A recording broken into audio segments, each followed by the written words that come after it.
Өмір жасын ұзақ, денің сау болсын десең, 6 нәрсені есінде сақта. Бірінші, дұрыс тамақтану.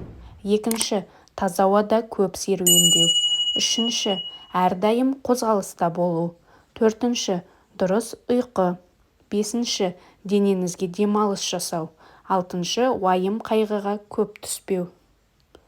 Өзіне сенімсіз адамның 3 белгісі. Бірінші, өзіңді өзгемен жиі салыстыру. Екінші, жақындарыңыздың сізді қолдамауы. Үшінші, жағымсыз жағдайлар. Өмірге деген көзқарасыңызды өзгертетін маңызды нәрселер.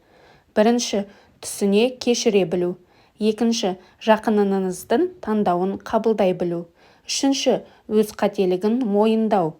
Төртінші, ұрыс керісті болдырмау. Бесінші, жақыныңына тіл тигізбеу. 1 секундта өміріңізді өзгертер 7 кеңес. Бірінші, әрдайым жымию. Екінші, терең тыныс алыңыз. Үшінші, телефонды 1 сәт өшіріп, миыңызды тынықтырыңыз. Төртінші, айналаңыздағы дүниелерге назар аударыңыз. Бесінші, жиі су ішіңіз. Алтыншы, алғыс айта біліңіз. Жетінші, буындарыңызды созып, аз-кем қимыл болсын жасауды ұмытпаңыз. Достар, арнаға тіркеліп пікір қалдыруды ұмытпаңыз.